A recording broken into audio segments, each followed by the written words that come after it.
Hello, everyone, and welcome to NEC TV's Game of the Week. Tonight from the Augusta Civic Center, it's Western Maine Class B semifinal round action for the girls as the #1 York Wildcats take on the #4 Kennebunk Rams. Hey, everybody, I'm Eric Nelson along with Bob Gould tonight. And Bob, we've got a Ram team playing against York. York has beaten them twice during the regular season. 11 points first time around at York, then they went to Kennebunk and beat them by 7. Yeah, but they're both good ball games, and this Kennebunk team has really played some good games against some quality opponents. Lost by only 1 to Marshwood during the year, lost to Trait by a couple of points, so that they've proven that they can play with the lead of the league. Yeah, there have been, if you look at the box scores, in both of those games, there's one thing that really pops out at you. That sure does, and that's the free throw line. In that first ball game, the York Wildcats won by 11, and in that ball game, they outshot Kennebunk by 9 points in that free throw in that game. The other game that they played in the second ball game, it was a 50-43 contest, 7-point ball game. In that game, 7 points from the free throw line that York outscored them. That's one of the stats that we looked at. The other startling stat that you look at, all you have to do is look at the box score underneath, and you look at the first quarter. And in the first quarter of the first ball game, York outscored Kennebunk by a score of 22-4. And that really was the difference in that ball game. And in the second game, they outscored them. York outscored Kennebunk 18-3. So in those 2 quarters, York is totally dominated. But in the other 6 quarters of the ball games, it's been Kennebunk who, in fact, has outscored York in those contests. If there's any advantages for the Rams coming into this game, I think is one, it's tough for a team to beat another team 3 times during a season. And I think Kennebunk may have played better in their quarterfinal round game than York did. Kennebunk manhandled Gorham in the quarterfinals 58-40. Now York beat Mountain Valley by 22, 52-32. But even Rick Clark admitted that there was a stretch in that game where they didn't play well. Well, that's a good point, Eric, and I think the point obviously is that York, you wonder if they can get up for Kennebunk like they need to get up because of the 2 wins that they had during the regular season and the fact that they weren't up for their first game. So they're going to need to turn it up a notch. They cannot play like they did in that first ball game, and I think and expect to come out here with a victory. You have to remember one key thing for Kennebunk that they have coming in here. Mikariz did not play in the last game against York. And now here's a player who is the top scorer and the top rebounder, averaging 18.3 points and 16 rebounds a game. She did not play in that last game. It was only a 7-point ball game. York may have forgotten that, but Kennebunk hasn't. Yeah, pressure, Bob, will obviously be a key with the way those first quarters have gone. No question about it. Kennebunk has to be able to handle the pressure. Talking to Coach Hanson prior to the game, his team needs to be able to handle pressure. One thing you may see is the big girls, Allison Booth, trying to bring the ball up the court for Kennebunk. If they cannot handle the pressure, if they cannot get through the first quarter or get out of the first quarter alive, then obviously York has a big advantage. However, if this is a close ball game after 1 or at the half, watch for Kennebunk. Very interesting. Also, one thing that Rick Clark noted to us during the week, they have 3 big girls. Kennebunk has 2. It's tough to match up there. He feels his guards are a little better, too. He does feel he has advantage at guards, and Coach Hanson doesn't disagree. He said the big advantage, obviously, is the inexperience factor. Kristen Briggs, a big advantage factor. The fact that Brown's played all year, or Weaver's played all year for him has been a big advantage. And Martell, the way she came off the bench, that was a big advantage. So, yes, they have an advantage at the guards. I don't think there's any question about that. But again, this is a ball game that is going to be highly on emotions. And I think maybe Kennebunk is playing on the fact, hoping that they just won their first game that they've ever won in a tournament, that they're going to come in here sky high playing a big game, and that maybe York is looking ahead. Because Marshwood just won. Maybe they're looking ahead to Marshwood. Okay, let's take a look at tonight's starting lineups. And here's a little conversation also with York Wildcat head coach Rick Clark.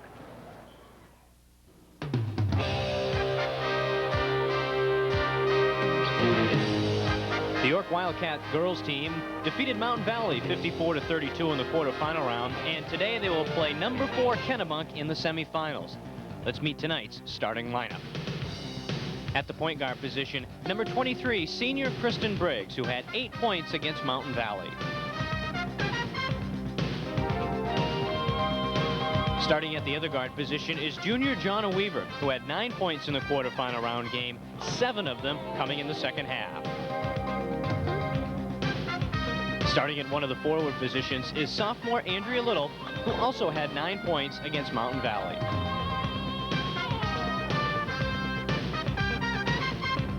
At the other forward position is senior Laura Coughlin, who finished out the trio with also 9 points against the Falcons in the quarterfinals.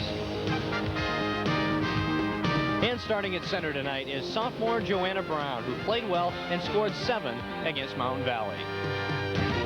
And 2 players off the bench who big games are expected from. Jessica Martell, a sophomore, had 12 points against Mountain Valley and was 6 for 6 from the free throw line. And a junior who a lot is expected out of tonight is Kathleen Byrne, who had 2.4 points a game this season and 3 rebounds per game. And the head coach of the Wildcats in his 10th season, Rick Clark. I talked to Rick about the win over Mountain Valley and the game against Kennebunk. Rick, against Mountain Valley, 54-32 win in the quarterfinal round, a game that looked pretty easy from a spectator's viewpoint. Your assessment of how well you played, did you play as well as you would like to have in that game? Well, I don't think we played as well as we can. We had spurts where we played like we want to play. 19 points in a quarter is always nice, and defensively, I think throughout the game we did pretty well. But we had about a 8-minute dead spot at the end of the second quarter and the start of the third quarter that, you know, we can't afford to have against a real good team. I don't think we scored any points for 6 or 7 minutes in a row. Didn't look like we were really focused on what we were doing. We picked up again and, you know, one going away. So that's always nice. But yeah, I'd like to get rid of that 8 minutes of dead time. In any tournament, Rick, you're going to have to, you need some input and some productivity out of your bench people, and Jessica Martell certainly gave you that. Well, she did. She had a great game, 10 points in the second quarter, and more importantly, she always gives us a good defensive effort, but just adding those points here and there and everywhere really helps. Great foul shooting. Yeah. Something we don't do very often. It was nice to see that, too. You get Kennebunk, a team you've already played twice during the regular season, an 11-point win first time around, 7-point win second time around. You look at the box scores, and the first quarter tells the story. 22-4 in the first game, 18-3 in the second game. Obviously, it seems like the number one word is going to be pressure in this game. Well, we've got to put the kind of pressure on we have in the past and make the big girls come out and play defense. You know, try to draw some fouls on them would be nice, but basically we've got to play our game and do what we do right. And if we concentrate on those things, you know, hopefully we'll have another good start. Now, they have a couple of big girls who can match up with 2 of your 3 big girls, but you seem to feel that your guard play could be very important. That's where you have an advantage. Well, I think they probably have the 2 best big girls of anybody we see, but as you said, first of all, I think we can negate them with our 3 big girls, and then it comes down to your guards. And we have, not only do we have 2 good guards, we have 3 good guards with Jess Martell off the bench, Briggs and Weaver. If they do their job against Kennebunk's guards, I think it'll be tougher for Kennebunk to get the ball into their big girls. And if they don't score, you know, 15, 18 points, you know, apiece, I think they're going to be in a little trouble, I hope. Every time at this year, Rick, you get a lot of teams that in a playoff situation will be playing each other for the 3rd time, and you hear often that it's difficult to beat a team for the 3rd time in a season. What are your thoughts on that? Is that played up too much, not enough? What do you think about that? Well, I think it's true in a lot of cases, but sometimes it doesn't apply, and it depends on the attitude of the kids towards the game. And we've taken a one-game-at-a-time approach all season long. This is a game. I don't think the past is a factor, and hopefully the future isn't on our minds. We're going to concentrate on Kennebunk, play the best we can, and I think with that kind of an approach, it becomes one game. That's what we want. Has that been difficult, keeping the team focused? You're the #1 seed. A lot of people, I mean, you must hear the talk. People expect you to be in the finals against whether it be Marshall or Scarborough or whoever else. Has it been tough to keep the girls focused? I don't think so. You know, this group has done a real good job all season long. In fact, the 1 or 2 times that I've slipped up and mentioned a team coming up in the near future, one of the people on the team has said, hey, you know, let's just worry about this game like you always say. And so I think they really do focus on it, and much more so than a lot of teams I've had in the past. Right. So if you get off to a quick start, do you think that may be the key to the game? That will be a key, but the other key will be keeping intensity, regardless of the score, at any particular point, keeping the intensity throughout the game for 32 minutes. Looking back to when we played, for example, the Gorham game or the Marshall games or the Trade games, the intensity was there from the start to the finish, regardless of the score. And I think if we do that, you know, we'll be all set. Good luck, Rick. Thank you. Well, one other thing, Bob, that Coach Clark mentioned to us after that interview, weak side rebounding in this game. That's right. You mentioned the fact that York has 3 big people and Kennebunk has 2. The key is, the other night, you remember that York got so many shots, shot after shot after shot. They didn't shoot well, but they got numerous shots. The key tonight, as Coach Clark told us, is going to be the weak side boards, offensively and defensively. The team that controls the weak side boards will be the team that comes out victorious. Okay, the #1 York Wildcats at 18-1, playing the #4 Kennebunk Rams at 12-7. Bob and I back with the opening tap right after this. With Bob Gould. And here's Bob with tonight's starting lineups. Okay, for the Kennebunk Rams, 4th seeded, 12-7 coming into the tournament. At the guard slots, number 10, Karen Harvey. At the other guard slot, number 20, Nicole Vervell. At the forwards, number 14, Tracy McDonald. And number 31, Allison Booth. In the center, number 24, Elizabeth Mickeriz. For the York Wildcats, first seeded, number 18-1, coming in. Their guards are number 21, Jonna Weaver, and Kristen Briggs, number 23. At the forwards, number 20, Andrea Little, and number 25, Laura Coughlin. And at the center, Joanna Brown. York is in the white, Kennebunk in the blue. One Western Maine finalist has been decided. Marshwood defeated Scarborough earlier this afternoon, 54-33. The Hawks will play in their second straight Western Maine final against the winner of this game on Friday night at 7 o'clock. Tap controlled by the Lady Rams. You mentioned the Kennebunk needs to be able to protect the ball and handle the pressure. Nicole Verville with the basketball. Into Booth, the turnaround, and Kennebunk is on the board. Well, Booth, when she gets the ball down the low post, she showed right there. She's very tough, good size, 6'2", and got off to a good start right there. Give and go from Coughlin to Weaver. Blocked in the paint. 2-0 Kennebunk, 30 seconds into the ball game. Another important thing Coach Hansen told us is that his girls must be able to stay off the foul line. Underneath, Mickeriz makes it 4-0.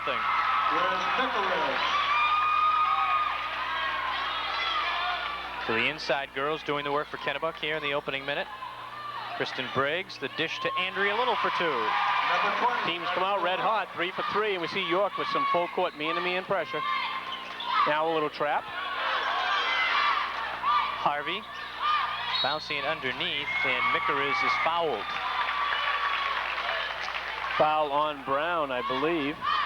And nice dish off that time. Almost didn't get off. Thought maybe we were going to get a travel there for a minute, but did a nice job getting the ball down low, drew the pressure and dished it off. So nice job there by Kennebunk's guards.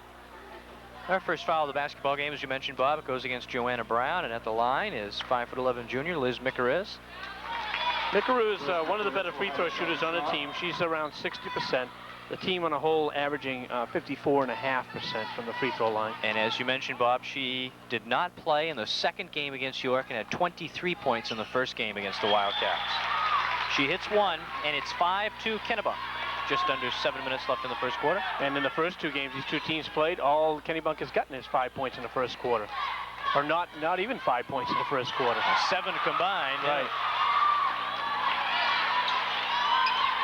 Loose ball scramble picked up by Kennebunk. Here's Booth off the side of the backboard, rebounded by Brown. The first two quarter scores 22-4 and 18-3 in the first two games. Booth has that little hook shot there. She kind of makes it very difficult to defend. Looks like Kareem Abdul there. Yeah. Mini sky hook. Joanna Brown gets her own shot back and is fouled. Nice job by Brown that time, getting her own rebound, had it blocked, and took it back up strong. And again, as we mentioned, the key is, for both of these teams, really, they need to keep the big girls out of foul trouble. One thing for York is they do have a little bit more depth, obviously, coming off the bench with a Kathleen Byrne. Foul is on Tracy McDonald, the first foul against Kennebunk. As Joanna Brown misses the first free throw. She had 7 points against Mountain Valley in the quarterfinals. Makes a second. And again, the man-to-man pressure out of bounds. 5-3 Kennebunk.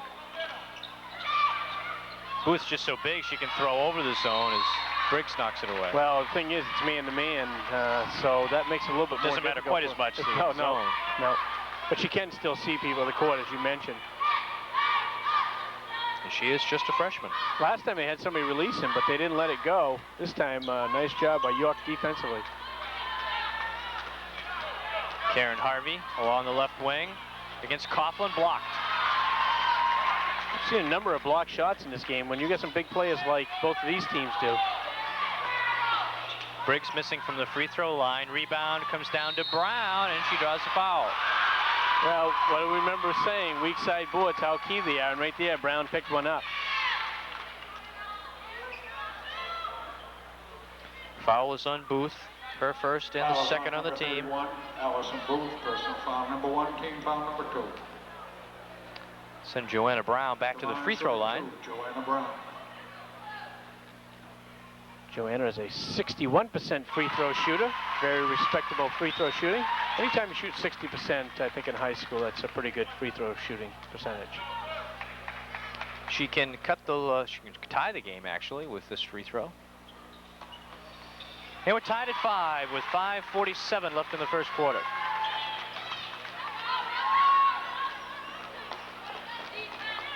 This time, Kennebunk chooses to pull it out a little bit. Verville dumps it inside, and Micker is off the backboard. The difference that time is they didn't try to take it right to the hoop. They pulled it back out, set it up, and got a double team up high, and got Micker down low. All 3 of their field goals, Bob, coming within a couple of feet of the basket. And it's Briggs missing from the baseline. Loose ball picked up by Karen Harvey.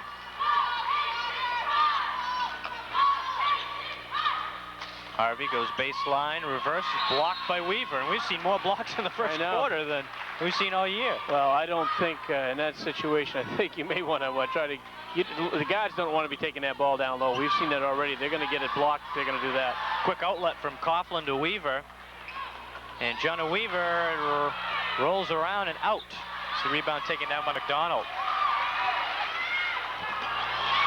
Briggs the interception. She motors down, and it'll stay York ball. So York, obviously, Bob, as they've done all season long, looking to run with the basketball. That's right, and their defensive intensity seems to be picking up. They've got a couple of steals here last couple times. Nice steal by Micker. Good anticipation. Speaking of steals, that was a perfect play right there, defensive play. Just read the play. Anticipation. Anticipation and intensity on defense. Here are the keys. Anticipation by Andrea Little. Micker that time didn't turn the square to make the pass. She tried to make the pass before she was ever turned, and the person who she thought was going to be open wasn't in fact open. Micker a little strong. McDonald and Little battle. A jump, and it'll go to York. 4:27 left in the first quarter. 7-5 Kennebunk. Both teams scrapping pretty good, though. Pretty good ball game to this point, and this was a key for Kennebunk to stay in this ball game early. Coughlin over McDonald. Well, she's tough. That's what Laura can do for you. She's an excellent outside shooter, very good passer. She's really a very unsung player for this team. She can do an awful lot for you. Foul against the Wildcats on Andrea Little. Personal foul number 1, team foul number 2. That's the second on the team, and the first one on Little. Those are the fouls that are tough to get, the ones in the open court like that. Air ball from Verville.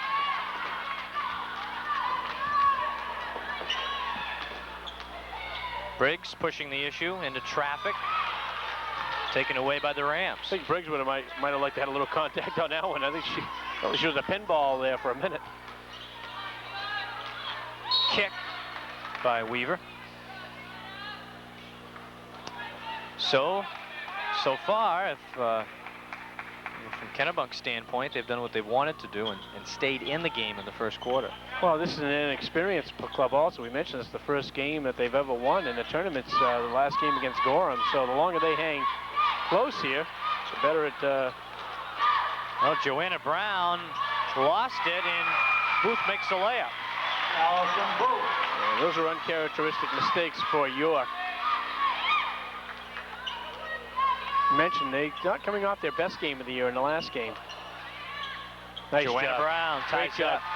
Sorry, Eric. Great job getting the ball low, though. Joanna Brown. Joanna had her We mentioned a good passing by Coughlin, and then Joanna did a nice job of sealing her man down low. Harvey bounces it into the corner. Shot off the mark from McDonald. Harvey, second chance, and brings with it in the corner. She'll dribble it through traffic, pass half court. Still going and all the way. Andrea Little followed the miss. Rebounding. Rebounding, rebounding, rebounding. And that is York's first lead of the evening, Bob, at 11-9. And York just beat them up the floor also. Booth ties it up. Both teams doing a pretty good job getting the ball low, Eric. Neither defense seems to be able to shut the other team off from getting the ball low, which surprises me a little bit to this point. There's a reach-in foul committed by Nicole Verville. And that is her first and the team's third. So with 2:17 left in the first quarter, we're seeing a good ball game here. We're tied at 11. Actually, both teams pretty much mirror images to this point, Eric. Then all inside. Andrea Little high off the glass. Rebound comes to Verville. You look at the stats, I've got them almost even all the way through. So, including the most important one in the score. That's right. Mickeriz. Booth just went over Weaver, missed the shot. Oh, and they keep it alive. Good dish underneath. Kennebunk battling. Finally, Coughlin comes away with it. Great work inside, though, by the Kennebunk Rams. They kept that ball alive.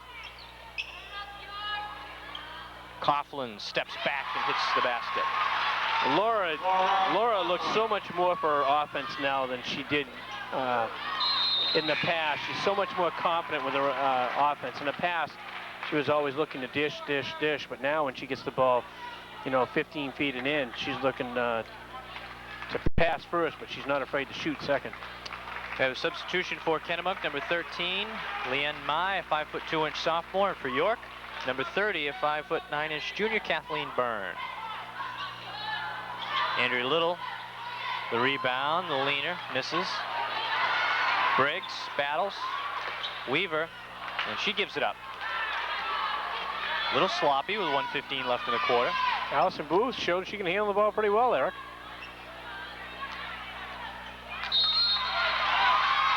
Up to that point. Well, you've done that to a lot of players in this tournament, haven't you?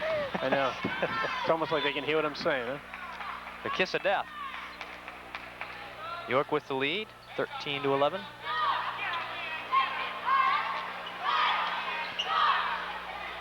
Andrea Little with the move on Booth and the layup. Super move.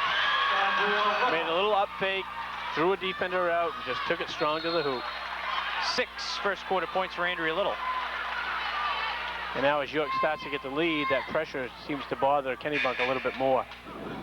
And very quickly, Nicole Verville checks in for Karen Harvey. And we see Jessica Martell come in for York. So York going a little bit smaller here, 3 guards. A little bit quicker. Martell had 12 big points against Mountain Valley when she came off the bench. Right away, causing problems.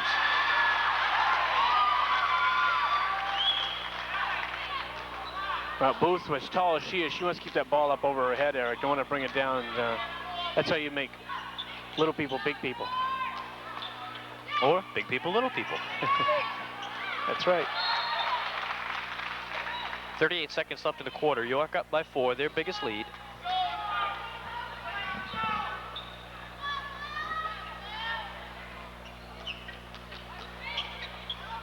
York defensive intensity has really picked up. And a Kennebunk turnover. It really seems like it has picked up a notch.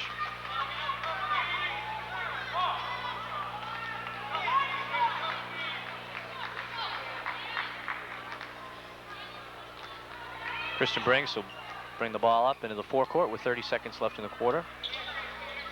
A 1-2-2 pressure from Kennebunk. And York being patient, crisp passing. Should go for the last one here. Down to 12 seconds. Byrne blocked by Mickeriz. And she stepped on the end line. So still have a chance, Bob, with 8 seconds left. Mickers went after that one vehemently. Byrne will get another shot. High off the glass. In her first points of the tournament. And York will get the ball right back off a turnover.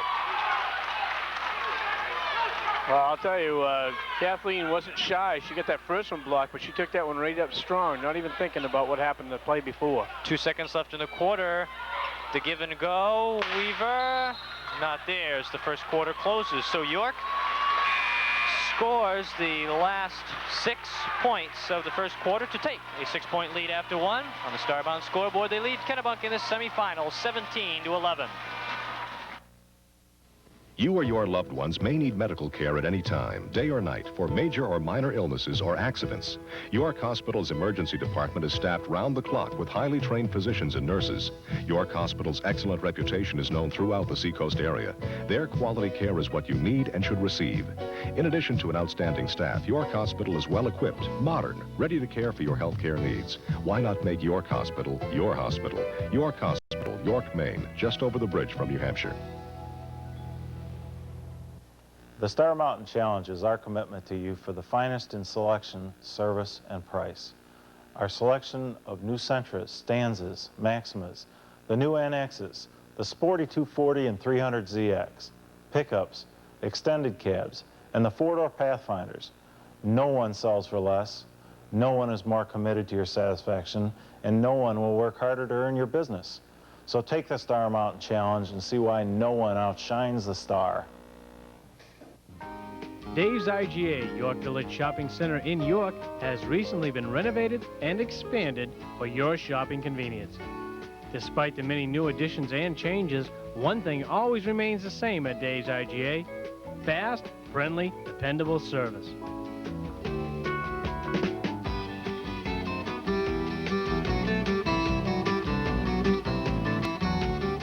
Open daily, 8 a.m. to 8 p.m., Dave's IGA, York Village Shopping Center in York.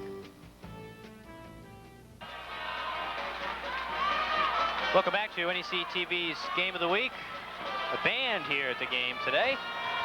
Going to cheer on the York Wildcats. They lead at 17-11 after one quarter. Eric Nelson with Bob Gould from the Civic Center in Augusta. Weaver, Martell, Briggs, Coughlin, and Byrne to start the second quarter for York. Turnovers the story in that first quarter. That was the difference. 3 more turnovers by Kennebunk, and as a result, 6-point lead for York. There's a York turnover. Mai, McDonald, Verville, Mickers, and Booth start the second quarter for Kennebunk. And there's the Kennebunk turnover. Well, that's a case of Allison Booth has to step to the ball, and that time she's just waiting for it to come to her. Coughlin, off, Martell. Picked up the foul. We know she did a great job rebounding in the game against Mountain Valley. That's right. Not a real tall, exceptionally tall, but she does a good, strong, gets herself in position. She's 5'6", but she gets herself in good position. That's the key. Jessica is a 48% free throw shooter. One place I'm sure she'd like to work on during the summer months, so she'll work on her free throw shooting. But correct me if I'm wrong, but didn't she shoot well free throw? I think she was 6 for 6 in the first half in that game the other day, so maybe her concentration is just a little bit better up here. She shot much better in the second half, Rick Clark says. She misses that one, so she's 7 for 8 in the tournament. Kennebunk ball, a lot of scrambling in the corner. As York has extended their lead to 7. It's their biggest lead. So York's changed their pressure to 1-1-1, I believe. Coach Clark's got all kinds of them. Briggs tried to spin, and that's 3 fouls on Nicole Verville, the point guard for Kennebunk. Well, that hurts. I mentioned Harold Hansen, coach of Kennebunk, told us prior to the game, very important. Last thing he said to us before we walked off, he says, we've got to stay out of foul trouble. We can't let one of our big people get in foul trouble. And that's a big foul right there, the point guard, especially against this pressure of York's. It's 5 team fouls against Kennebunk. There are just 2 against York. So we played almost a minute in the second quarter. Jonna Weaver, not the way it was designed, but it goes.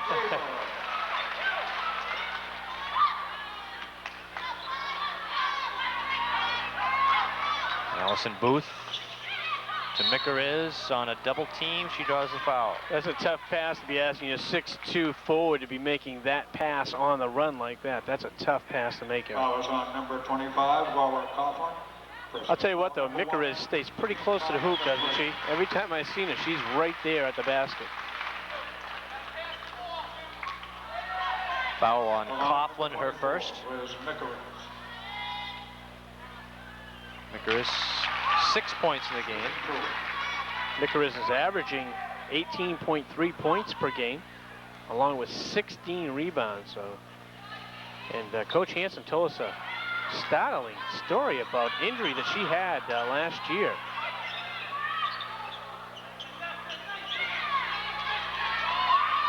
We'll give it to you momentarily. As Mickeriz fights and scores, and Rick Clark looking for an over the back. But Mickeriz a very serious injury last year. Eric lost part of her kneecap, I believe. Briggs running shot from the free throw line, got the roll. Tough shot by Kristen. Briggs' first basket in the first quarter in a playoff game last year against Edward Little. Briggs missed the layup. Weaver, yes, on the follow. York crashing the boards. Basket by number 12, Jessica Martell. York not giving us a chance to mention Mickeriz's injury as the pressure bothering Kennebunk. Close to 10 seconds. There's a turnover. And they call 10 seconds. Well, York has changed up their pressure here, a little zone pressure and trapping pressure, and right now it's really bothering Kennebunk, especially with Vervell with 3 fouls. Laura Coughlin out, Joanna Brown in, and Sarah Kimball, a 5'7" senior, number 23, comes in for Kennebunk. Oof, Martell hits the table hard. And Kennebunk turns it right back over, though. Okay, getting back to Mickeriz, though, of course, Kennebunk played in Class A the past number of years, made the tournament the last 2 years, and they lost to Edward Little last year. And Mickeriz dislocated her kneecap, pushed it to one side, and actually lost part of it. And they were unsure whether she would play again, but she's had herself a great season. I guess the doctors were saying that they didn't think she ever would play. They were questioning whether she could be able to play, but she's certainly shown everyone that she can still, in fact, play. And she's only a junior. Doesn't look too bad either. York will keep the ball with 5:36 left in the half. They lead it by 10, their biggest lead, 24-14. Pressure has been the difference, though, in this game. Pressure and second shot rebounding by York. They've done a good job on the boards. Brown missing, rebounded by Kimball. Long lead pass. Kimball blocked by Little. And then Little commits the foul on Mickeriz, who had picked up the loose ball. Like I said, she's always around the basket, Eric. All you gotta do is throw it up somewhere near the basket. She'll be there. Fouls on number 20, Andrea Little. Personal foul number 2, team foul number 4. That time they really forced it inside. They knew the pass was coming, 3 people inside, and it was really not a wise decision that time.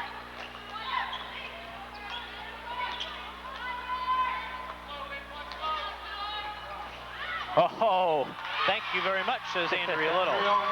Well, they got 2 people underneath there, and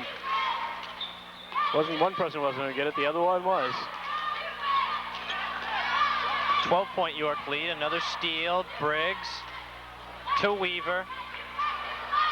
Missed the layup, and again, Bob, we continue to see this team miss an awful lot of shots that you really think they should make.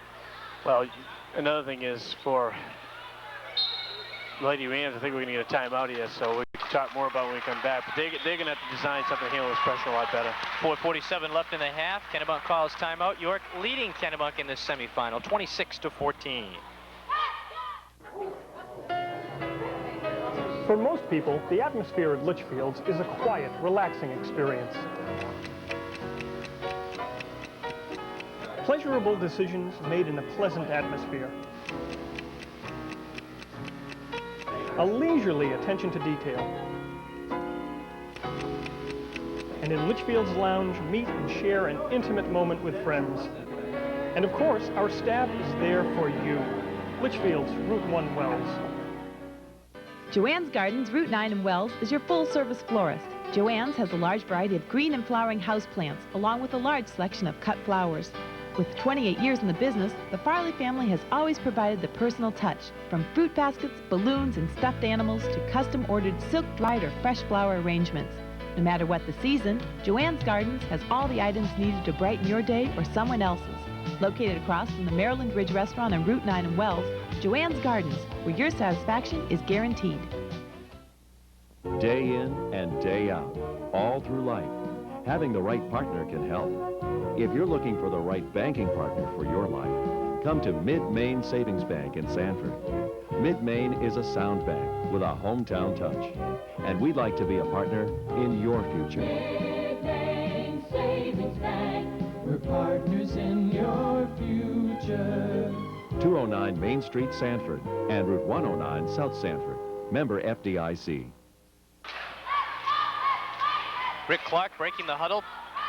Midway through the second quarter, his team leads by 12, and Bob, they threaten to extend it more unless Kennebunk can make an adjustment against the press. Well, what I've seen is early on, York was throwing man-to-man pressure at him, and Kennebunk was trying to pass over it. Now they're throwing zone pressure at him, and Kennebunk is trying to dribble through it. So that's kind of against what you're taught, really. I would think now would be the time that you'd want to have an Allison Booth and your big girls trying to pass the ball over this zone. And he's put Booth on the bench where she sat for a couple of minutes. That foul was on Jessica Martell, her first in the team 5th. Andrea Little, the steal, and the layup. 10 for Andrea Little.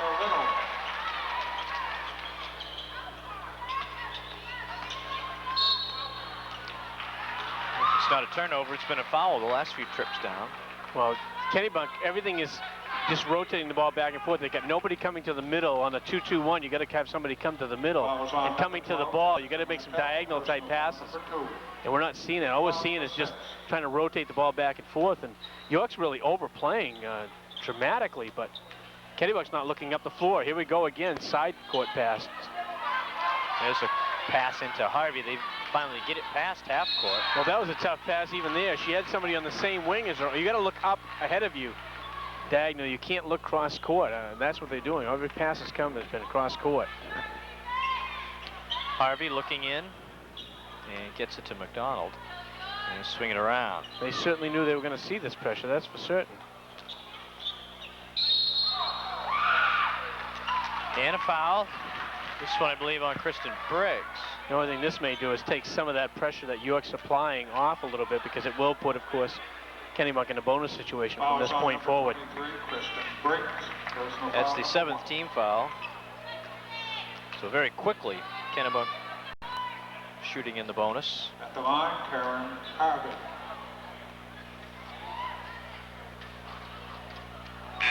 Harvey shooting 2, misses on the first one as Allison Booth comes back into the game for Kennebunk.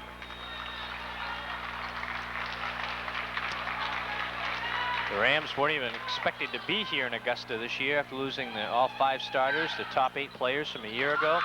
Well, they're in a no-lose situation, obviously, Eric. As you mentioned, the coach said a lot of people didn't think they'd go 500 on the season, so they've proved a lot of the critics wrong, and they are young. Big steal here. Steal by Harvey as Mai up ahead. She comes up with a loose ball and puts it off the glass. Looked up a little bit earlier, may have made that a little bit easier, but the end results are the same. Cuts the lead to 11, 28 to 17 in favor of York. Skip pass to Briggs, and she hits the jumper. Kristen, a lot more poised and playing much better today, not forcing, taking what's being given to her, not forcing her offense. Weaver the steal and travel. But again, the side court pass, everything's back and forth, you know, nobody's looking up the court. McDonald trapped, and a jump ball. This time the possession light to Kennebunk. Even this time, she was turning and looking back behind her to pass the ball. You don't want to pass the ball back. But that's inexperience. Allison actually has done a pretty nice job helping bring the ball up. I think what they'd like her to do is once you get it up, though, is get into a guard's hands. It's thrown up there. Booth, the turnaround. And it'll be York ball with 3:02 left in the half.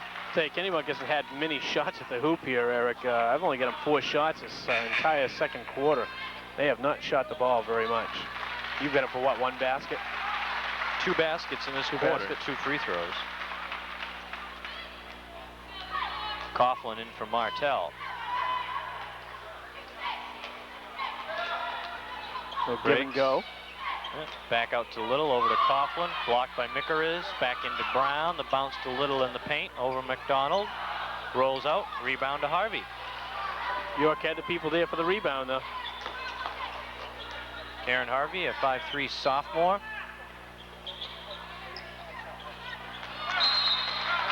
Out of bounds, York ball. As you mentioned, they are very young, Bob. And the other, yeah, that's right. Another thing too, Eric, is that Kennebunk has not established any type of outside game whatsoever, so York just beginning to pack it down more and more. And Kennebunk starting 5, a freshman, sophomore, junior, and 2 seniors, and of course York very young too. Starting just the 2 seniors, a couple of sophomores, and a junior. Weaver, the junior, misses, and Coughlin lost it out of bounds. York leading by 13.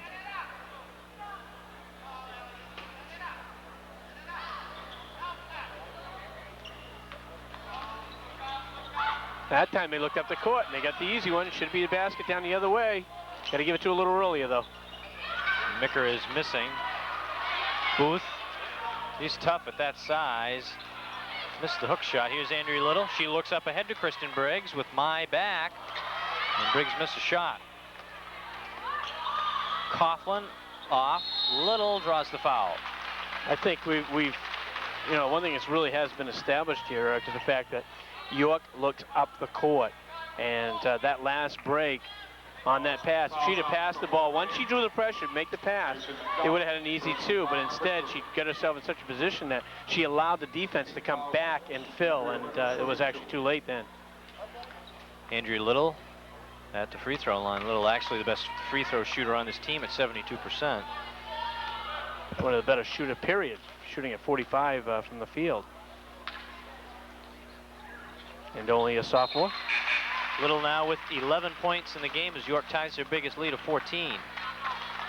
People like Andrea Little and Allison Booth will be playing some basketball for a few years together here, or against each other. Certainly should be, as Kathleen Byrne comes in for York, in for Joanna Brown. And Harvey and Briggs get tied up, and it's the second foul on Kristen Briggs. One thing I must say too is I think York the other day, I didn't think they played all that well, but they have played much, much better here tonight. They're in the offensive flow. Their defense has been solid. This to me is a much better game, especially offensively for the Wildcats in the game we saw the other day, where they were just kind of throwing up anything that anytime they got the hands on the ball. Now they're really working to get good shots.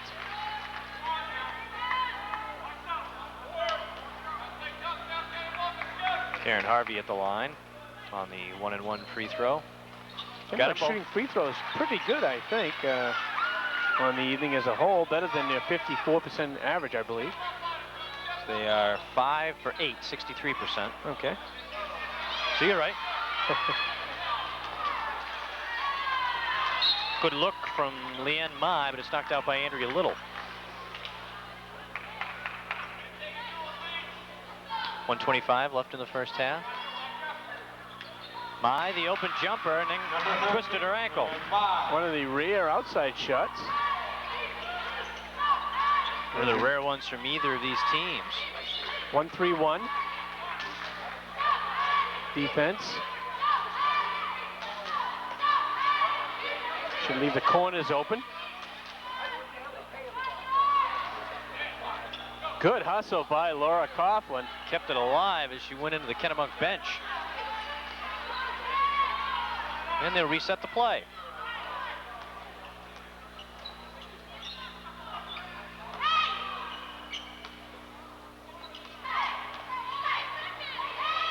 Little at the free throw line to Martell, blocked by Booth. Martell hustles to get it back. and traveled. For the first time in the game, we see Julie Kleeman, a 5'2" sophomore, number 21 for Kennebunk. So you got to give Allison Booth a lot of credit. She's pretty tough inside there at 6'2". She can move. Put away with a double dribble there, I believe. Andrea Little steals it. And Weaver bounced it too far for Martell.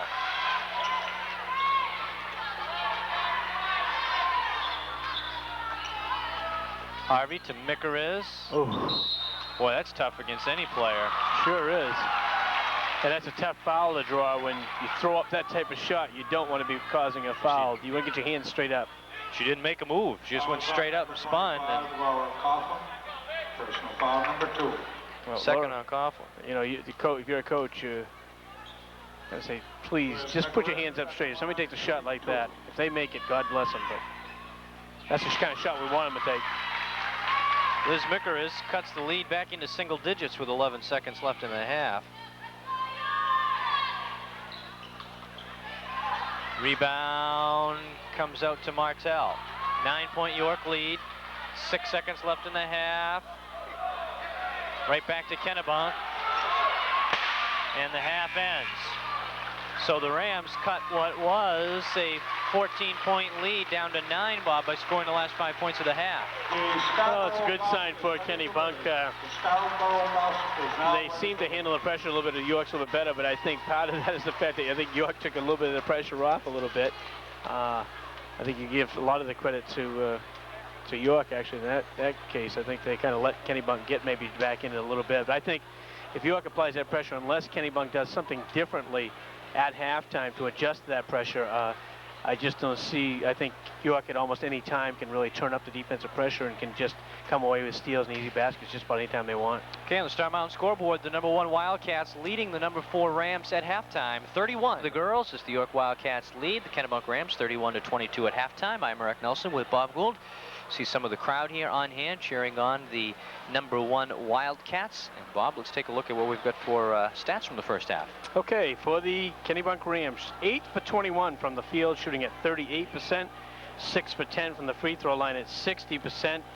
And in the rebounding action, they have 12 total rebounds and 15 turnovers. That's an awful lot of turnovers. Kennebunk, for the York Wildcats, they're shooting much better this evening than they did in the quarterfinals. They had 13 for 30 at 43%, 5 for 8 from the free throw line at 63%. Rebounding action, they have 14 rebounds and 12 rebounds for the Wildcats. Maybe a few more turnovers than Coach Clark, I'm sure, would like to see also.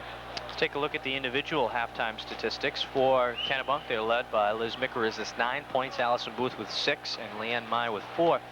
For the Wildcats, Andrea Little led all scorers with 11 in the first half. Joanna Brown had 5, and there were 3 other Wildcats with 4 points, Weaver, Briggs, and Coughlin. Foul trouble in the first half for Kennebunk. Nicole Verville with 3 fouls, McDonald with 2, and Booth with 1.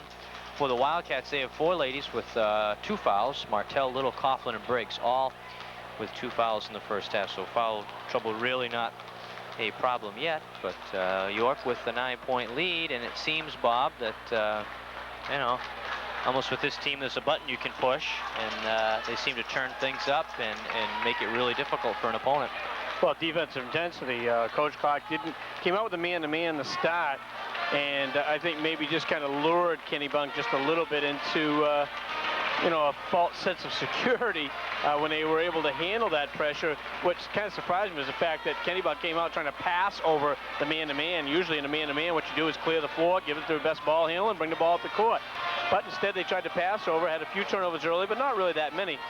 What really surprised me was when Kennebunk, or when York went zone pressure, then all of a sudden, Kennebunk's trying to dribble it through. Now, they didn't have Ravel in here, and obviously that hurts a little bit.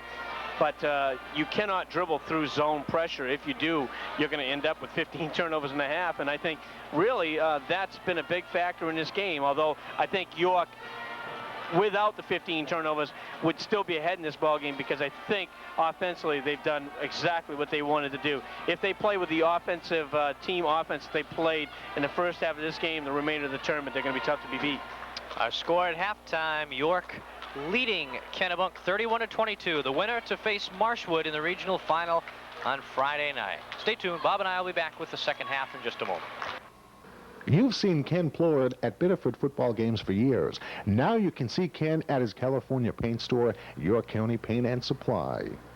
This is what I've got on my own house, and it's been on my own house for almost 9 years now. I've had California strictly on my house. They put their reputation in the can, and once you're a California dealer, you don't want to be... York is just not to be too content. Don't be content. Continue to do the things that you've done in the first half, and then they'll be okay. They did a nice job in the first half. Thought they played very well, and I think if they can keep up their intensity in the second half, they'll be fine. The Wildcats will have the basketball. Kristen Briggs, Jonna Weaver at the guards, Andrea Little and Laura Coughlin at the forwards, and Joanna Brown, the center. And for Kennebunk, they'll go with their starting five. Harvey and Verville at the guards, McDonald and Mikariz at the forwards, Booth at the center. 2-3 pressure by Kennebunk. Coughlin, the offensive rebound and basket. And inside person for Kennebunk, very small, and that's where Coughlin came away with that rebound on the inside that time. Much better job breaking the press that time, Eric. That's how you break the press.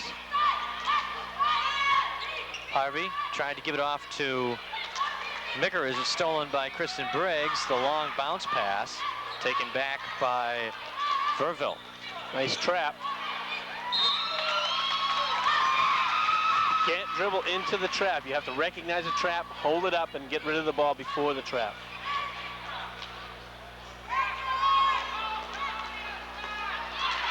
Harvey gets picked clean by Kristen Briggs, and she makes the layup. I think Kristen Briggs has arrived. I got on her a little bit in that first game. Didn't think it was her best game of the year, but she's played very well here. Andrea Little, the steal, and she traveled as she got caught. You want to teach your offensive people to step to the ball. Right now, York's doing a much better job of stepping to the ball on defense. They're anticipating. Booth dribbling against the pressure. McDonald is blocked.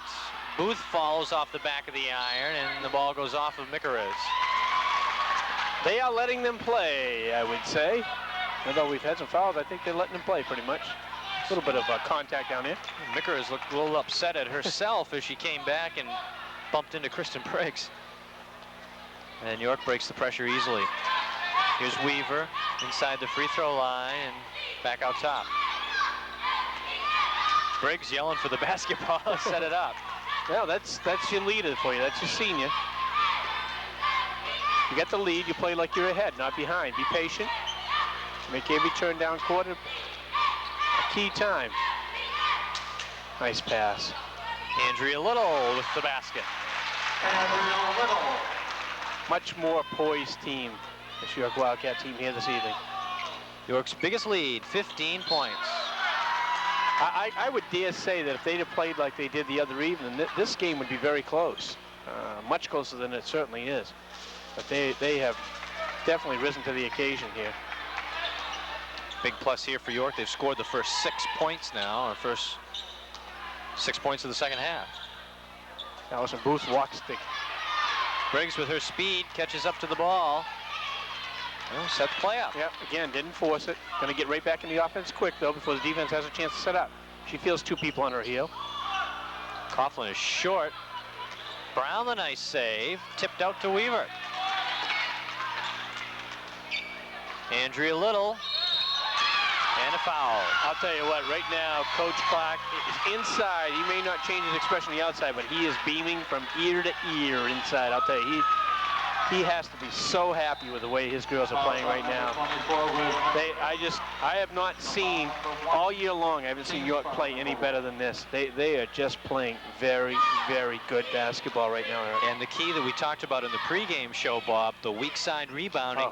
Joanna Brown had position on the weak side and picked up the foul on Mikariz. Well, that's team offense. Again, it's important that everybody, we talked about roles. We talked on Spotlight today about people knowing their roles.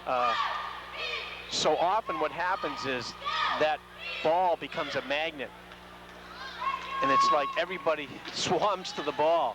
And people don't want to, everybody says, give me the ball in a shooting position, give me the ball in a shooting position. you have to understand that certain people, you know, if you don't have the ball, then you should be looking to either get open and getting a scoring position, or if you get in a weak side position, rebounding position, so that you can score and get the rebound. You know where the shot's coming off, so it's just a matter of getting in the offense, and that's what you talk about, team offense. Everybody thinking and getting into the flow. York will have the ball after the timeout with 5:33 left in the third. 37-22, the Wildcats leading. Andrea Little blocked by Mickeres. And ball controlled by the Rams.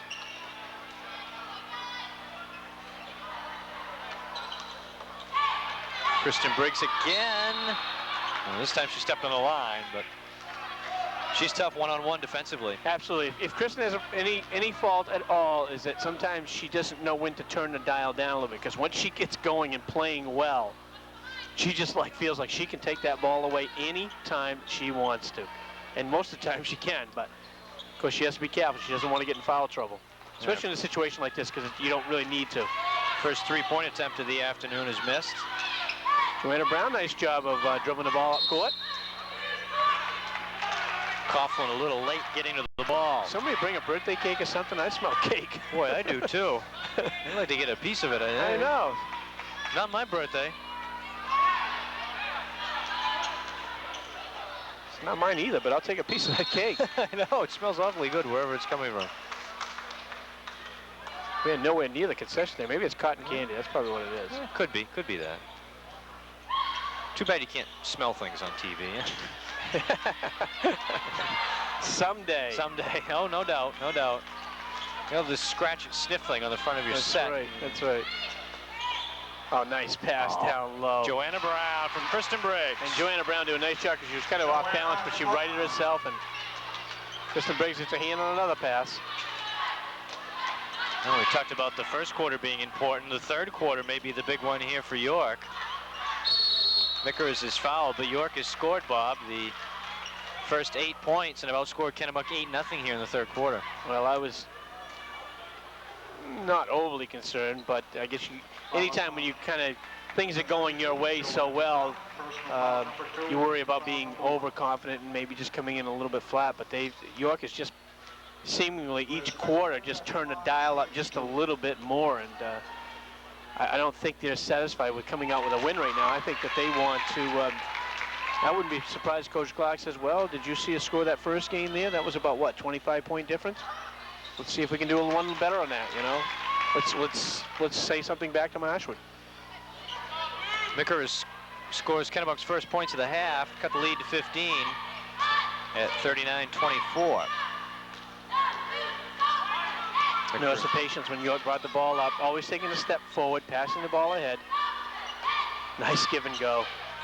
Weaver to Brown for two more. Boy, I'll tell you, Coach Hanson, all he can do is shake his head right now, because this is a well-oiled machine. Brown with 9. Mickeres missing. Weak side rebound by Jonna Weaver. Briggs at full speed pulls it up. Kennebunk did a much better job getting it up that time, but again, get one opportunity, and that was it. And they'll stay York ball. I think Mickeres maybe a little bit upset right now. Just reached ahead of Briggs to knock the ball out of bounds. And Andrea Little, trouble getting it in, gets it to Joanna Brown.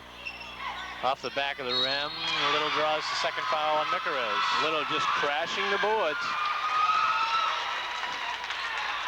It's only the third foul of this half. Like you said, Bob, they're letting them play some basketball. I think Coach Lewis may be sitting somewhere in the stands shaking his head right now. Also, his team played very, very well today, though, and they have really, since that opening game against York, when we saw them, and they really didn't look like a very good basketball team. He's done a remarkable job with them and turned them around, and they won a couple of close games early, and I think it gave them a lot of confidence. And right now, they've got a lot of confidence, but he knows he's going to have his work cut out for him in against York. This is a solid York team. 18-point lead. Andrea Little now with 14 in the game. Mickeres with 2 more. She's got 13.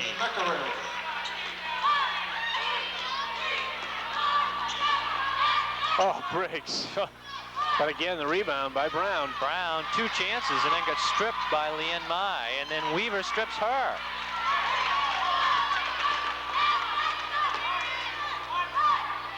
John is one of those role players, too. She just does whatever's asked of her and works hard defensively, crashes the boards for you. Brown working hard. Doing a great job on the boards. Awesome job on the boards. So right now, it looks as though Kennebunk getting a little bit tired, and they're just not boxing out inside. They got to get a body on somebody, Eric. Once that ball goes up to the hoop, you can't worry about the rebound so much as worrying about getting a body on somebody. Mai, good move, but lost the basketball. Just a little bit out of control, and you know, the right idea, but maybe just not the ability to be able to do some of the things that they're seeing on the other end of the court. You see a Kristen Briggs do, and you think you can do the same thing, but there aren't many players can do the things that she can do. 2.5 minutes remaining in the third quarter. York leading 42-26 from the Civic Center in Augusta. Semifinal game. Coughlin drawing the foul. I don't think I've ever seen one of the most fundamental plays of all of basketball work to such perfection and work so often as have I seen the give and go against for York. They have just lived off it, and the simplest of plays, like you said. That just goes to show that this game doesn't have to be as complex as people think it is. So it's execution. Execution is the key. York is a team 6 for 11 from the line. Let me mention, they're going to have to shoot well throughout the tournament from the free throw line. Laura Coughlin now with 7 in the game. And a Kennebunk turnover, and Harold Hansen is not a whole lot he can do now. He's clubbed down by 17. No, because that just adds to it. Again, getting behind this team is, you can't get, a tough team to get behind York. And here comes Kathleen Byrne into the ball game for Joanna Brown. She gets a good hand from the York crowd. She played very solid game here this evening. 9 for Brown, and close to that many rebounds, too. I think you forget sometimes that Brown's only a sophomore. She plays like someone with much more experience. Booth running the break. The 2 big girls for Kennebunk. Booth to the sideline. Back out to Verbal off the front of the rim, and York will break it out. Here's Briggs with a 2-on-3. Oh, and it just rolls off the rim. She saw that there was nothing on the other side. She was 1-on-3, but she had her guard right on her hip. She knew she took it strong. She would pick up the foul and get a good tight shot of her right there, and she's played a super game here tonight, Kristen Briggs. Personal foul number 5. And Nicole Verbal fouls out. Team foul number 4. Her 5th. And the senior, decent job at point guard tonight, fouls out early in this game with 1:53 left in the third. That hurt him, no question about it. Actually, she runs the off guard for him, actually. We call her the point guard, but she is the off guard. She did get in foul trouble, though, and that obviously hurt him. Being a senior and one of the leaders on the team. Harvey, we actually run at the point guard, but being a freshman. We have alternated a lot during the game. That's right, the bell has been called upon a lot. You're right, Eric. Kristen Briggs with a couple of free throws. She's got 8 points. And York with their biggest lead, 45-26. Nice job. Got the ball in the middle that time. She'd have looked on the weak side. She would have had some person break into the hoop.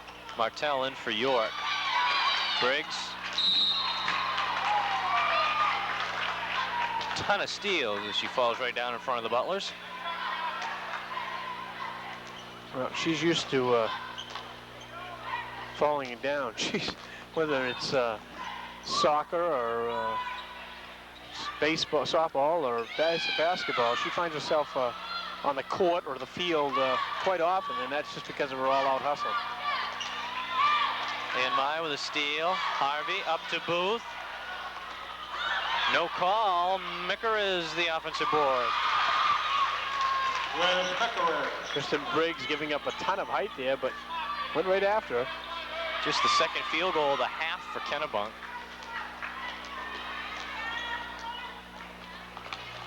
Kathleen Byrne for 2.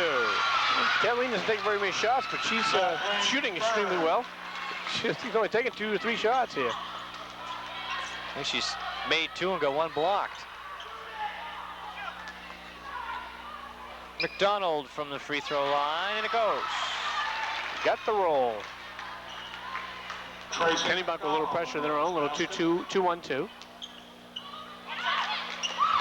Pinball right to Briggs. Shows you the frustration of Kennebunk here in this game. And a reach in on Karen Harvey. As well as York has played here in the second half, they only have 1 team foul on America. Personal foul number 1. That's playing real well when you can play that intense and only have 1 foul. There are 5 now against Kennebunk.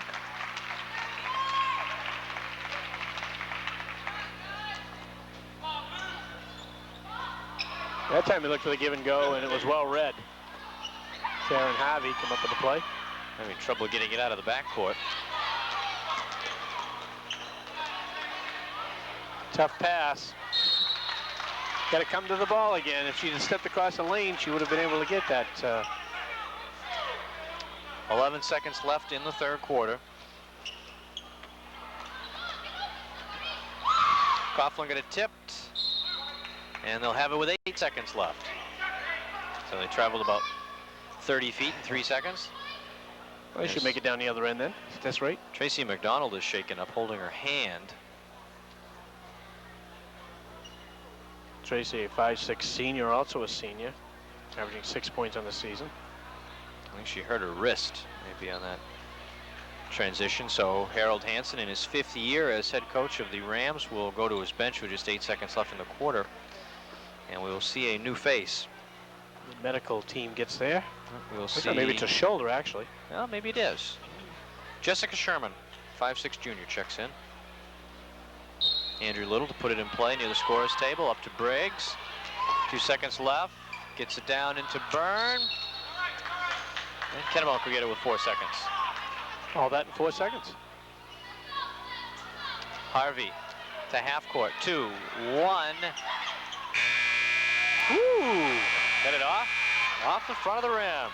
So York is just 8 minutes away, commanding 17-point lead. If they hold on to win, they'll play the number 2 Marshwood Hawks Friday night, 7 o'clock in the Western Maine Final. Boy, those teams haven't seen each other very often over the last few years, have they? Boy, it's not a tournament unless they meet each other. Last year was the first year in a few that they hadn't seen each other in the tournament. So they fixed the MSSPA sign at the other side of the court. And Kennebunk to have the ball first. Starts fourth quarter. Boy, Leanne Mai through traffic.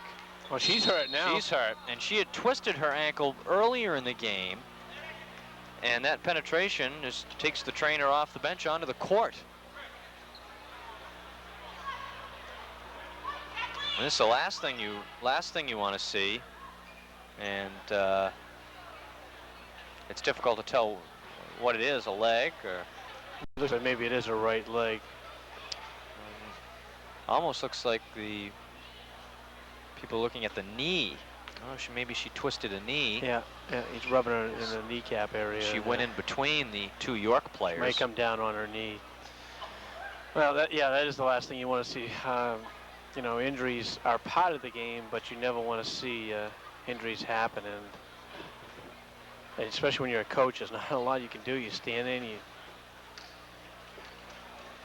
you want it so much. I mean, these kids you're so close to all during the year, and you really, your heart goes out to them, and yet, you know, there's really not much you can do for them. Right now, Kennebunk's battle wounds mounting up as the,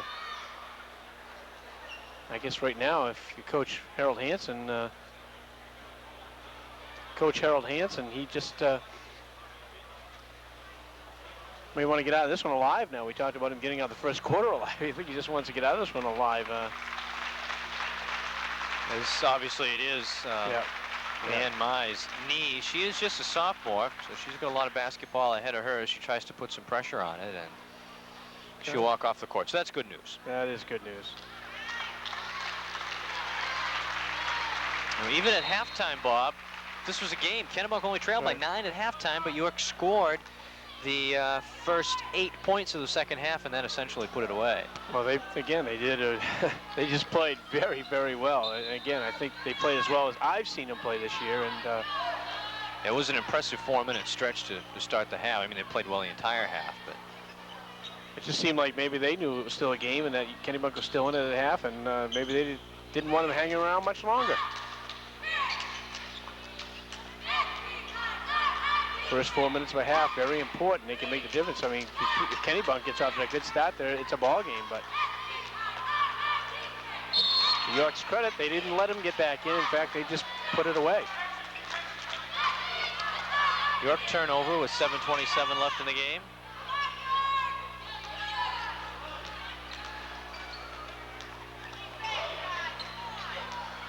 And a turn and square and look to the hoop. Sherman underneath the basket. Rebounded and put in by Mickeriz. 17 for Liz Mickeriz. Number 24, Liz Mickeriz. Briggs just dribbles. That's most people you tell them don't do that. Don't dribble through the pressure or zone pressure, but she's so quick. You get that much talent, I guess it doesn't really matter. Cross court to Andrea Little. And a head fake on Booth, and we've got a foul. I think it might be Joanna Brown over the bat. And Mickeriz had the position that time. Mentioned about getting a body on somebody, and Kennebunk has done a little bit better job 32, Joanna Brown. in the last few minutes with that. Team foul number 2. Heard the PA announcer. Just 2 team fouls this half against York and the third against Joanna Brown. Well, Booth that time stripped. Oh, Briggs to Little. Great assist. Great assist. The bounce pass, the only way that pass is going to be made. And Booth tried to dribble by Kristen Briggs with her quickness and how high that Allison dribbles it, there was no chance. Little to Martell. Jessica Martell. Got to dribble it against the zone. And Harold Hansen calls timeout with 6:19 left. 19-point lead. Actually got to pass against the zone. I'm sorry. You don't dribble against the zone, but that time, actually, when he called a timeout, I think they had it broken because just when he took the timeout, all the girl had to do again was look back up court. She had a girl breaking all alone. So, but it's a learning experience. Again, they are young, and these are some of the things that they will need to work on. It's a lot of promise, though. Mickeriz and Booth, 2 solid players coming back next year. This program seems to have it turned around. And talking to Coach Hansen, he attributed a lot of their success to their youth program that has really turned things around for Kennebunk. It was something that was not always there, and since it has been there, some of these players now are starting to come up and starting to make a difference in the program.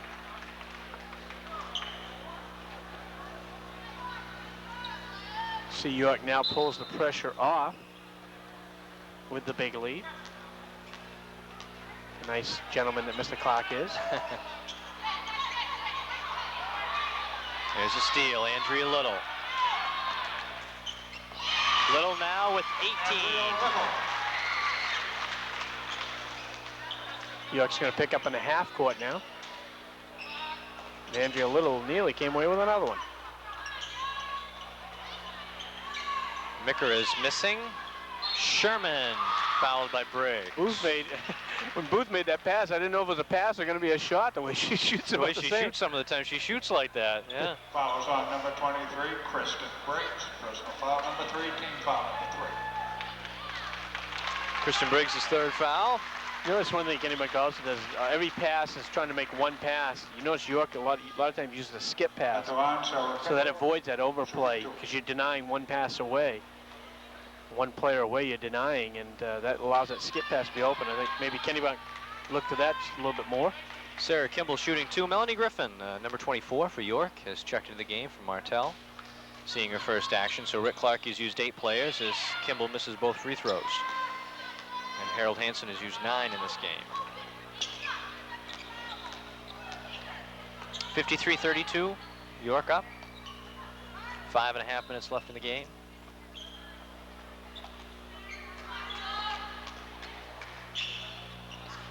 Little missing, gets it back, fade away.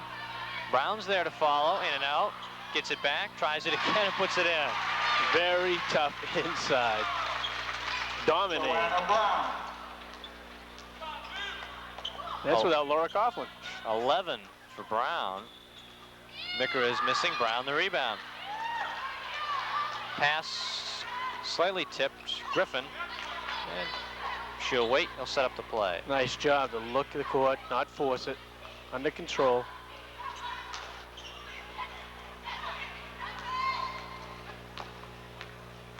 Harvey comes right out on Griffin. Nice hustle by the young sophomore, Harvey. She's been very impressive here this evening, the 5'3" sophomore. Done a nice job for Kennebunk. Andrew Little sits down with 18 as Stacy Kennedy comes into the game. That bodes well for them, I think. One of their other guys, Jennifer Coyne, out with a knee injury. Harvey missing from outside. Booth on the follow-up, draws the foul. Another player who's played real solid for him is also a sophomore. So he gives like some young, good-looking young guards here. Foul is on number 32, Joanna Brown. Personal foul number 4. And number 31 in the picture right there. She puts her mind to it.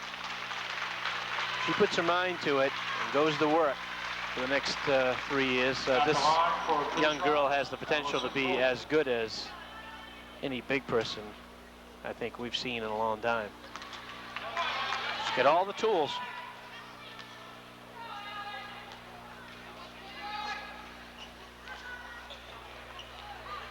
Has to work on her free throws though. Misses both of those. And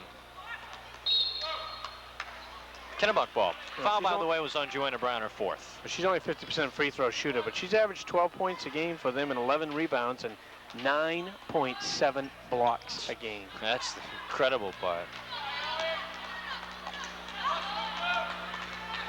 4:20 left in this game.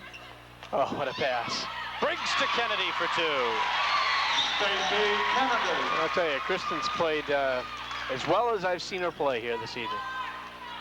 Coming off maybe one of her worst performances, and tonight playing one of her best. So that's the senior for you that doesn't hang her head. She's going to come back and show everybody what she can really capable of doing. Nice defensive play by Byrne. Briggs almost dribbled it over the head of Julie Kleeman. Oh, Mel Griffin battling with Micarez. Well, Melanie says when you get down on this level, down the floor here, you and I are both the same size here, girl. That takes away the foot advantage, right? Shelly Sorensen, a 5'5" senior, comes in for Kennebunk, number 22. Briggs missing from outside.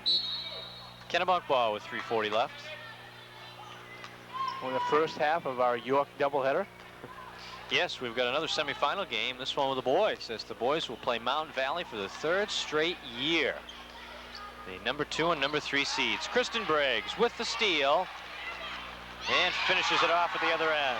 Kristen Briggs. Well, we don't give player of the games in tournaments, but she would certainly get my vote tonight. 3 Wildcats in double figures tonight. As York is now leading by 27. And we see Jessica O'Malley, a 5'7" junior, number 22, and also Andrea Johansson, a 5' junior, number 15.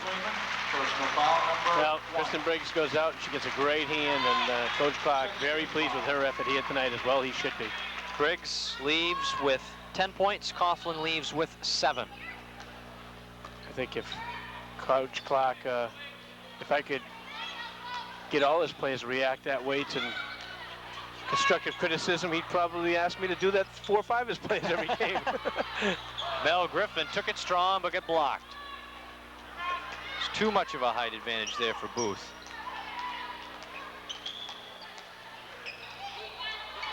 Micarez for 2. Little jump shot here, a little jump push shot.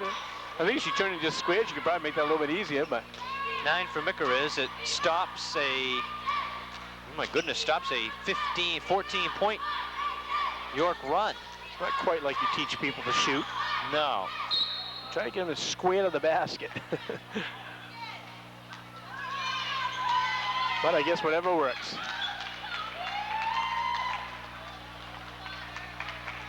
York had run, 12 consecutive points off before that basket. Well, the girls and boys like to make runs.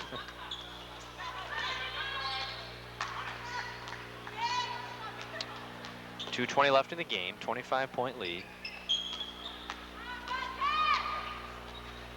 This is a small crew in there now. Johansson and Griffin at the guards. Not running things too badly right here. Keeping control of the basketball. Okay. The jinx continues as Griffin travels. And for the first time in this tournament, we see number 11, Molly McDonald, a 5'8" sophomore who had herself a good JV season. She's her first action. 5'8". Where does this guy find all these girls? What, it must be in the water down there, right? Must be near the ocean, that salt air. I don't know. My daughter's sitting over there. I think she'd like to have maybe 4 or 5 inches on it. Danielle Luia, number 11, is in for Kennebunk. She's got the basketball now. Wells girls got what? One player who's maybe 5'7", 5'8". So. York's got 3 players on the bench taller than that. And they continue to come up with it. Oh, I know. They just year after year. I mean, you look at York here: 6 foot, 5'9", 5'11", 5'7", 5'10", 5'8". There's a lot of small colleges don't have players that big. Daniel Louis at the free throw line, shooting 2. As we will see another one of the sophomores for York in just a moment. As Louis misses both free throws, Jessica O'Malley the rebound.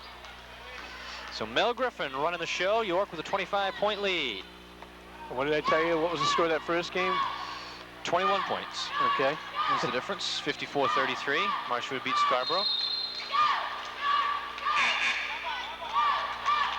And also for the first time in this tournament, we see number 10, Lindsay Playstad, a 5'5" sophomore. That's the other remarkable thing when you look at York. You got 5 sophomores on this group here that are up here, and 3 juniors. So very young team. Yep.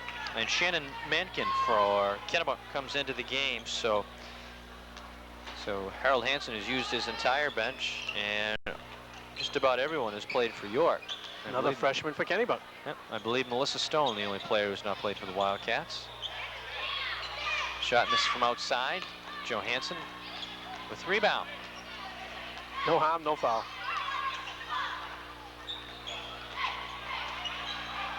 O'Malley battling. Loose ball picked up by Sherman. Minute left in this ball game. And a turnover.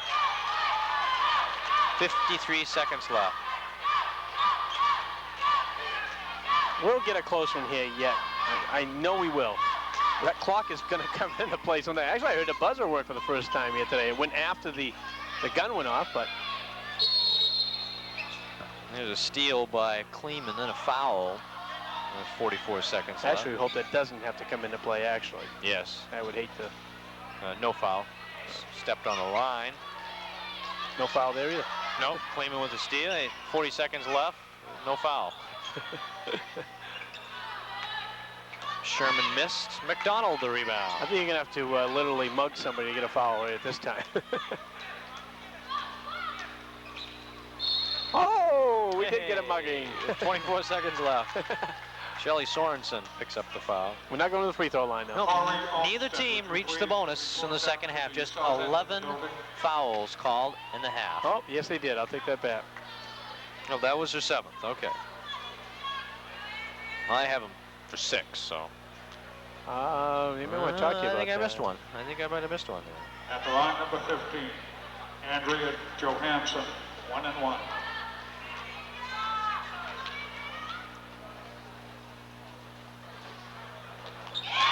And Andrea Johansson with her first tournament points. Yeah, that's always a big thrill, and Andrea's only a junior.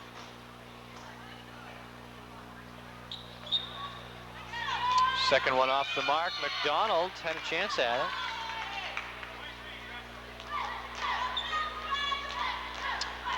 .20 seconds left. York leads 60-34.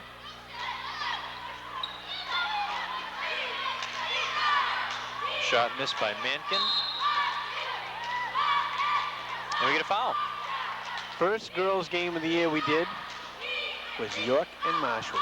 Yep. The last girls game of the year we'll do for Class B will be York and Marshwood. The Class B finals will be, state finals will be held by MPBN, I believe, so we won't be able to do that game. But, is it good? Yes. And they did score it. They did score it. I believe it was Shelley Sorensen who scored the basket. And that makes the final score 60-36. The Wildcats come up with a 24-point victory over the Rams. And they didn't put it up on the board, but we counted it, and I guess that's all that really matters. But the York Wildcats, they really played very well. They did everything. They executed extremely well, and I think they knew that they had to play well to beat Kennebunk. They had to play much better than they did in the first game, and that they did. They played very well. They did just about everything you could ask. Defensive was super. They did a great job on the boards. They executed offensively much better. And Kristen Briggs, just a super effort. I thought she played the game of the year as far as I was concerned. The scoring summary. Kennebunk was led by Liz Mickeris' 19, Allison Booth had 6, Leanne Mai with 4, Karen Harvey with 3, and Shannon Menken and Tracy McDonald with 2, as the band sticking around for the second half, as the boys will be playing a little later on tonight. Andrea Little led York with 18 points, Joanna Brown with 11, Kristen Briggs with 10, Laura Coughlin had 7, Jonna Weaver and Kathleen Byrne with 4, Jessica Martell 3, Stacy Kennedy 2, and Andrea Johansson 1. So the Wildcats, for the 6th time in 10 years under head coach Rick Clark, will advance to the Western Maine final. They are 1-4 in Western Maine finals. They made it in 83, 86, 87, 89, and 90. So actually, they have made it for the 5th time, Bob, in the last 7 years, and that is quite a tribute to Rick Clark and the York girls program. Well, but the only thing is you can't look at experience being that much on their favor, because they're going up against another team in Marshwood that also has that experience. Last year went to the state championship. The year before, I believe they went to the Western Maine final. This is an experienced Marshwood team that we're looking at also. So it should be a very exciting ball game, a big rivalry. I know that both these teams were looking forward to that game. They didn't look past their opponents. They played the games one at a time, but now it has come to fruition. It's number 1, number 2. It should be an exciting ball game, and I think it should be a much better game than the first time we saw these two teams. For our sake, I certainly hope so. York did beat Marshwood twice during the season. The only 2 losses the Hawks suffered. The final score in the semifinal round game, York defeats Kennebunk 60-36. For Steve Twombly and Bob Gould, I'm Eric Nelson. We'll see you at the Western Maine final, everybody. Good night.